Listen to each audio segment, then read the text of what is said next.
బాలయ్య, నారా లోకేష్ వారి స్థానాలను మార్చుకోబోతున్నారా అంటే అవుననే సమాధానం ఇస్తున్నారు కొంతమంది రాజకీయ విశ్లేషకులు. ఇక ఇదే అంశానికి సంబంధించి మనతో మాట్లాడేందుకు ప్రముఖ సీనియర్ జర్నలిస్ట్, ప్రముఖ రాజకీయ విశ్లేషకులు సిఎస్ రావు గారు మనతో ఉన్నారు. ఆయనతో మాట్లాడదాం. సార్ నమస్తే అండి. నమస్తే కృష్ణ. సార్, చంద్రబాబు గారు అలాగే పవన్ కళ్యాణ్ గారు రానున్న ఎన్నికల్లో 2 అసెంబ్లీ నియోజకవర్గాల నుంచి పోటీ చేయబోతున్నారని, అలాగే నారా లోకేష్ గారు, బాలకృష్ణ గారు వారు పోటీ చేసేటువంటి స్థానాలను మార్చుకోబోతున్నారంటూ కూడా ఇప్పుడు సోషల్ మీడియాలో ఒక వార్త చక్కర్లు కొడుతూ ఉంది. ఏంటి సార్, ఈ వార్తలో వాస్తవం ఉందా?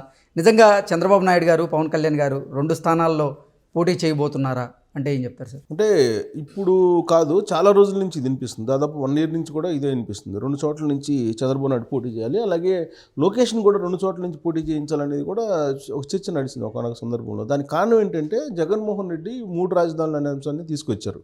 తీసుకొచ్చినప్పుడు ప్రాంతీయ వాదాన్ని లేపి దాని నుంచి ఓట్లు పొందాలనేటువంటి ప్రయత్నం జగన్మోహన్ రెడ్డి చేస్తున్నారని చెప్పి ఇప్పుడు మా రాజకీయ వర్గాల్లో నడుస్తుంది. వచ్చే ఎన్నికలను కూడా ఆయన సామాజిక ఈక్వేషను, ప్రాంతీయ అసమానతలు, లేదంటే ప్రాంతీయ ఈక్వేషను, వీటి మీదనే ఎన్నికలకు వెళ్ళేటువంటి అవకాశం ఉందని చెప్పి అంటున్నారు. సంక్షేమం, ఈ 3 దాని మీద. సో ఈ 3 సంక్షేమం అనేది వర్కౌట్ అవుతుందా కాదనేది కన్ఫ్యూజన్లో ఉంది వైఎస్ఆర్ కాంగ్రెస్ పార్టీ. కారణం ఏంటంటే సంక్షేమాన్ని ఇచ్చినటువంటి ఇక్కడ తెలంగాణలో ఉండేటువంటి ముఖ్యమంత్రి కేసీఆర్ని ఓడించారు తెలంగాణ సమాజం. అంటే కేవలం సంక్షేమమే కాదు, స్వేచ్ఛ కావాలి, బానిసత్వ బతుకులు కాదు, స్వేచ్ఛ వాయువులు కావాలనేది ప్రజలు కోరుకొని తెలంగాణలో తీర్పిచ్చారనేది అర్థమైపోయింది. సో అలాంటి సిచ్యువేషన్ అక్కడ ఉంది. జగన్మోహన్ రెడ్డి విషయంలో కూడా కొంత అసహనం ఉంది అక్కడ ఆంధ్రప్రదేశ్లో అనేది ఇప్పుడు సర్వేలు చెప్తున్నాయి. అయితే ఇంకా 2 ఏంటంటే సామాజిక ఈక్వేషన్లో వెళ్తే కనుక ఈసారి వర్కౌట్ అయ్యేటువంటి అవకాశం ఉండదు.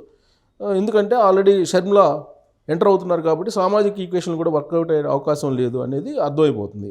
ఇక 3 ఏంటి, ప్రాంతీయాలకు సంబంధించినటువంటి ప్రాంతీయ ఈక్వేషన్ ఏంటి, ఈయన 3 రాజధానులు అని చెప్పి నేను 3 రాజధానులు పెట్టాలనుకుంటున్నాను, నేను చిన్న ఇల్లు కట్టుకొని వైజాగ్ రావాలంటే అడ్డుకుంటున్నారు విపక్షాలు, ఇది న్యాయమా అని చెప్పేసి ఆయన వెళ్తున్నారు. ఇదే పెత్తందారి పేదల మధ్య పోటీ అనే యాంగిల్లో ఆయన వెళ్తున్నారు. రివర్స్లో మీ పెత్తందారి పేదల మధ్య కాదు, నీ అహంకారం మధ్య అలాగే జనం మధ్య పోటీ ఇది అని చెప్పి టీడీపీ చెబుతుంది. సార్ ఈ క్రమంలో ఈ ప్రాంతీయ ఈక్వేషన్ అనేదాన్ని ఓట్ల రూపంలో మలుచుకునే ప్రయత్నంలో జగన్మోహన్ రెడ్డి చంద్రబాబు నాయుడు 2 చోట్ల పోటీ చేయాలి అనేటువంటిది ఒక వాదన తెలుగుదేశం పార్టీలో ఉండేటువంటి వాళ్ళు చర్చించుకుంటున్నారు. అంటే రాయలసీమలో చిత్తూరులో ఎలాగో కుప్పం నుంచి పోటీ చేస్తారు. కుప్పం నుంచి పోటీ చేయడంతో పాటు ఉత్తరాంధ్రలో ఎక్కడో దగ్గర పోటీ చేస్తే కనుక కొంత లాభం చేకూరేటువంటి అవకాశం ఉంది. ఇప్పుడు నరేంద్ర మోడీ ఉన్నారు. నరేంద్ర మోడీ గుజరాత్తో పాటు ఇక్కడ ఉత్తరప్రదేశ్లో కూడా పోటీ చేశారు అప్పుడు. అలాగే రాహుల్ గాంధీ అక్కడ ఉత్తర భారతదేశంతో పాటు ఇక్కడ దక్షిణ భారతదేశంలో పోటీ చేశారు. ఆయన కేరళలో కూడా పోటీ చేశారు కదా. సో అలాగే ఇప్పుడు ఆల్రెడీ ఈక్వేషన్ మాది. ఇప్పుడు నరేంద్ర మోడీ కూడా ఇప్పుడు దక్షిణ భారతదేశంలో ఎక్కడో దగ్గర నుంచి పోటీ చేయాలని చెప్పి తమిళనాడు నుంచి ఏదో పోటీ చేయాలని చెప్పి బీజేపీ ప్రయత్నం చేస్తుంది. అలాగే కాంగ్రెస్ కూడా మెదక్ నుంచి ఇప్పుడు తెలంగాణలో సోనియా గాంధీ పోటీ చేయించాలనేటువంటి ఈక్వేషన్. అంటే పోటీ చేస్తే పార్టీల అధినేతలు పోటీ చేస్తే ఒక రకమైనటువంటి సీరియస్నెస్ ఆ ప్రాంతాల్లో వస్తుంది అనేటువంటి రాజకీయ వాతావరణం ఇప్పుడు కనిపిస్తుంది. ఆ కోణం నుంచి ఆలోచిస్తే కనుక చంద్రబాబు నాయుడు ఇప్పుడు కుప్పంతో పాటు ఉత్తరాంధ్రలోని ప్రత్యేకించి వైజాగ్లో ఏదో ఒక నియోజకవర్గం నుంచి ఆయన పోటీ చేసేటువంటి అవకాశం ఉందనేది టెంటేటివ్గా తెలుస్తుంది. ఆయన మరి విశాఖ నార్త్ నుంచి పోటీ చేస్తారా, సౌత్ నుంచి పోటీ చేస్తారా అనేది ఇంకా తెలియదు. బట్ ఉత్తరాంధ్ర నుంచి పోటీ చేసే అవకాశం ఉంది. అది కూడా వైజాగ్లో ఏదో కాన్స్టిట్యుయెన్సీ నుంచి పోటీ చేస్తారనేది వినిపిస్తుంది. అక్కడ పోటీ చేస్తే ఉత్తరాంధ్రలో కలిసి వస్తుందని తెలుగుదేశం పార్టీకి. అలాగే పవన్ కళ్యాణ్ కూడా ఇప్పుడు ఆల్రెడీ గోదావరి జిల్లాలో భీమవరం నుంచి ఆయన పోటీ చేయబోతున్నారు అని జనసేనలో జరుగుతున్న చర్చ. సో భీమవరంతో పాటు రాయలసీమలో తిరుపతి నుంచి పోటీ చేయాలని. అంటే రాయలసీమలో తిరుపతిలో పవన్ కళ్యాణ్ ఉంటారు, అలాగే చంద్రబాబు నాయుడు ఉంటారు. అలాగే లోకేష్ ఇప్పుడు ఆల్రెడీ ఆయన మంగళగిరి నుంచి ఉన్నారు, మంగళగిరి నుంచి ఓడిపోయి ఉన్నారు. సో మంగళగిరిలో పార్టీ బలోపేతం అయింది, కానీ అయినప్పటికీ కూడా ఆయన హిందూపురం నుంచి పోటీ చేస్తే అటు రాయలసీమ ఈక్వేషన్లో బాగుంటుంది. అంటే రాయలసీమలో లోకేష్, చంద్రబాబు నాయుడు, పవన్ కళ్యాణ్ అక్కడ లెక్కేస్తే, ఇంకా ఉత్తరాంధ్రకు వచ్చేటప్పటికి చంద్రబాబు నాయుడు అలాగే పవన్ కళ్యాణ్ ఇక్కడ కనిపిస్తుంటారు. ఉత్తరాంధ్రలో 2 ఉంటారు, చంద్రబాబు నాయుడు అలాగే పవన్ కళ్యాణ్ ఇద్దరు ఉంటారు. సో బాలకృష్ణ ఎక్కడ వేయాలంటే గుడివాడను పరిశీలిస్తున్నట్టు తెలుస్తుంది. గుడివాడలో కొడాలి నాని మీద పోటీ చేయించాలనేది ఒకటి వినిపిస్తుంది. సో అందుకే ఇప్పుడు ఆయన్ని హిందూపురం నుంచి తీసుకొచ్చి గుడివాడలో పోటీ చేయించాలి, లేదంటే ఉండి నియోజకవర్గంలో పోటీ చేయించాలనేది చర్చ జరుగుతుంది. ఇదంతా కూడా ఈ ఈక్వేషన్ అంతా కూడా ఎలా అంటే ఇప్పుడు ఉత్తరాంధ్రకు వచ్చేటప్పటికి లేదా కోస్తాంధ్రకు వచ్చేటప్పటికి బాలకృష్ణ ఉంటారు, అటుపక్క పవన్ కళ్యాణ్ ఉంటారు, అటుపక్క చంద్రబాబు నాయుడు ఉంటాడు, అంటే సీరియస్నెస్ కోసం. రాయలసీమకు వచ్చేటప్పటికి తిరుపతిలో అటు పవన్ కళ్యాణ్, అలాగే చంద్రబాబు నాయుడు, లోకేష్ ముగ్గురు ఉంటారు.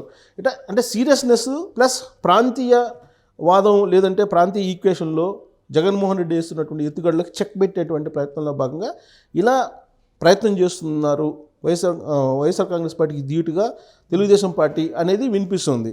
సో ఇది చాలా కాలం నుంచి వినిపిస్తుంది, కానీ ఇప్పుడు తాజాగా వస్తున్నటువంటి ఇన్ఫర్మేషన్ ఏంటంటే 2-3 రోజుల్లో ఇది అనౌన్స్ చేసేటువంటి అవకాశం ఉంది అని.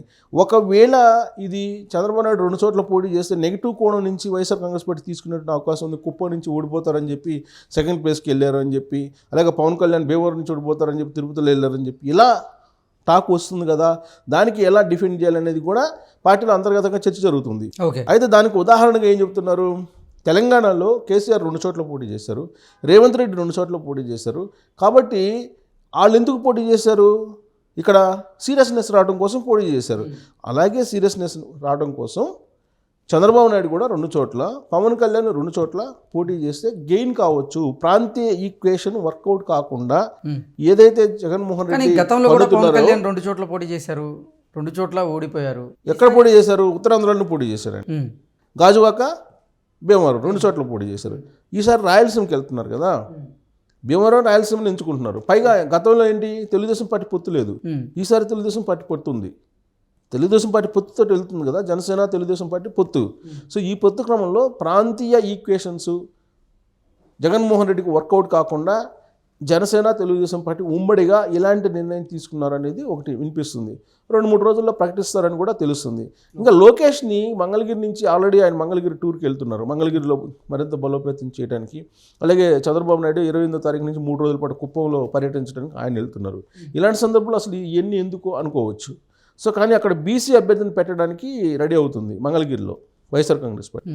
కాబట్టి అక్కడ బలమైనటువంటి బీసీ అభ్యర్థిని పెడితే బాగుంటుంది అనేటువంటి ఒక ఆలోచన తెలుగుదేశం పార్టీ చేస్తుంది మంగళగిరి నుంచి. ప్లస్ హిందూపురం అక్కడ పంపిస్తే కనుక రాయలసీమ ఈక్వేషన్ వస్తుంది. బాలకృష్ణని గుడివాడ లేకపోతే ఉండే కనుక వేస్తే ఆయన గెలిచేటువంటి అవకాశం ఉంది. సో ప్లస్ ఆ కృష్ణా బెల్ట్ మొత్తానికి కూడా కొంత తెలుగుదేశం పార్టీకి గెయిన్ అయ్యేటువంటి అవకాశం ఉంది అనేది వినిపిస్తుంది. అంటే ఈ ఈక్వేషన్స్ ఇప్పుడు మారిపోతున్నాయి. ఇప్పుడు దక్షిణ భారతదేశం ఉత్తర భారతదేశం ఈక్వేషన్ ఉన్నప్పుడు దాన్ని మినిమైజ్ చేయడానికి నరేంద్ర మోడీ ఒక నిర్ణయం తీసుకుంటున్నాడు, అలాగే సోనియా గాంధీ ఒక నిర్ణయం తీసుకుంటుంది. అలాగే రాష్ట్రం ఒక యూనిట్గా తీసుకున్నప్పుడు రాయలసీమ, ఉత్తరాంధ్ర, కోస్తాంధ్ర ఇలా 3గా ఉన్నప్పుడు ఈ ప్రాంతాల ఈక్వేషన్ బేస్ చేసుకొని ఎన్నికలకు వెళ్ళాలని వైఎస్ఆర్ కాంగ్రెస్ పార్టీ అనుకుంటుంది. కాబట్టి దానికి చెక్ పెట్టేలా ఇలాంటి నిర్ణయం తీసుకోబోతుంది తెలుగుదేశం పార్టీ అనేది ఇప్పుడు ఆ పార్టీలో జరుగుతున్నటువంటి చర్చ. సో దీన్ని రాబోయేటువంటి రోజుల్లో ఏ కోణం నుంచి వైఎస్ఆర్ కాంగ్రెస్ పార్టీ తీసుకుంటుంది, ఏ కోణం నుంచి తెలుగుదేశం పార్టీ తీసుకుంటుంది అనేది చూడాలి. బట్ మనం విశ్లేషణ చేసుకుంటే కనుక తెలుగుదేశం పార్టీలో వినిపిస్తున్నటువంటి సమాచారం ప్రకారం ఈ కోణం నుంచి మాత్రమే వాళ్ళు 2 చోట్ల నుంచి పోటీ చేయాలనేది పవన్ కళ్యాణ్ అలాగే చంద్రబాబు నాయుడు నిర్ణయించుకున్నారని. మరి నారా లోకేష్ గారు స్పష్టంగా గతంలో నేను మంగళగిరి నియోజకవర్గం నుంచే పోటీ చేస్తాను, మార్పు చేసుకోను అంటూ గతంలో స్పష్టంగా చెప్పిన నేపథ్యంలో ఇప్పుడేమో బయటకు వస్తున్నటువంటి వార్త దానికి భిన్నంగా ఉంది. నారా లోకేష్ గారు తన నియోజకవర్గాన్ని మార్చుకోబోతున్నారు అంటూ కూడా వార్త వచ్చిన నేపథ్యంలో ఏంటి సార్ దాంట్లో కూడా వాస్తవం ఉందంటారా? అంటే ఇప్పుడు బాలకృష్ణ కనుక గుడివాడో లేదంటే ఉండిలో పోటీ చేస్తే అప్పుడు లోకేష్ మంగళగిరిలో కన్నా కూడా హిందూపురంలో పోటీ చేస్తే బెటర్ అవుతుంది కదా. ప్లస్ ఇక్కడ ఒక బీసీకి అవకాశం ఇచ్చినట్టు అవుతుంది కదా మంగళగిరిలో. సో కాబట్టి బీసీకి మేము అవకాశం ఇస్తున్నాము, పార్టీని బలోపేతం చేశారు మంగళగిరిలో, బీసీకి అవకాశం ఇస్తున్నాం, బలోపేతం చేసి బీసీకి ఇవ్వడం అనేది అది పార్టీకి మంచిదే కదా, పార్టీకి ఒక పాజిటివ్ సంకేతం కదా, బీసీలకు ప్రాధాన్యత ఇస్తున్నాం అనేటువంటి ఒక పాజిటివ్ సంకేతం వెళ్ళేటువంటి అవకాశం ఉంది. ప్లస్ ఇంకోటి ఏంటంటే అప్పుడు ఆల్రెడీ హిందూపురంలో 3 సార్లు బాలకృష్ణ గెలవడం జరిగింది. సో బాలకృష్ణ ఇప్పుడు గుడివాడకో లేదా ఉండికో వస్తే కనుక అక్కడ గెయిన్ అయ్యేటువంటి అవకాశం ఉంది. హిందూపురం ఎలాగో తెలుగుదేశం పార్టీ సీట్, అది మొదటి నుంచి తెలుగుదేశం పార్టీ నందమూరి ఫ్యామిలీ ఆ నుంచి పోటీ చేస్తున్నారు, గెలుస్తూ వస్తున్నారు. అక్కడ ఎలాగో పక్కాగా గ్యారెంటీ. సో అక్కడి నుంచి ఇక్కడ బాలకృష్ణని తీసుకొస్తే బలమైనటువంటి అభ్యర్థి అవుతారు, ఇక్కడ కలిసి వచ్చేటువంటి అవకాశం ఉంది. ఇప్పుడు కొడాలి నాని మీద బాలకృష్ణని వేస్తే, బాలకృష్ణని పోటీ చేస్తే అక్కడ ఈజీగా తెలుగుదేశం పార్టీ గెయిన్ అవుతుందని సర్వేలు చెప్తున్నాయి. సో ఆ ఈక్వేషన్లో బహుశా ఆలోచించుండొచ్చు తెలుగుదేశం పార్టీ. ప్లస్ ప్రాంతీయ ఈక్వేషన్స్ కూడా కృష్ణా జిల్లాలో బాలకృష్ణ ఉంటే, అటుపక్క వైజాగ్లోనేమో చంద్రబాబు నాయుడు ఉంటే, మధ్యలో భీమవరంలో గోదావరి జిల్లాలో పవన్ కళ్యాణ్ ఉంటే, ఆ బెల్ట్ మొత్తానికి ఒక రకమైనటువంటి బలం వస్తుంది కదా ఆ కూటమికి. అలాగే రాయలసీమలో ఇటుపక్కేమో యువ నాయకుడు లోకేష్, అటుపక్కేమో పవన్ కళ్యాణ్, పైభాగానేమో చంద్రబాబు నాయుడు. సో అంటే అట్ట కవర్ అవుతుంది అనేటువంటి ఉద్దేశంతో పార్టీని బలోపేతం చేయడానికి, జగన్మోహన్ రెడ్డి వేస్తున్న ఎత్తుగడలను చిత్తు చేయడానికి ఇలాంటి ప్లాన్ చేస్తున్నారు అనేది ఒకటి చర్చ జరుగుతుంది. చూడాలి, అది 2-3 రోజుల్లో అనౌన్స్ చేస్తారంటున్నారు. ఓకే, మరి అది బయటకు వస్తే కానీ తెలియదు. Okay sir, thank you so much.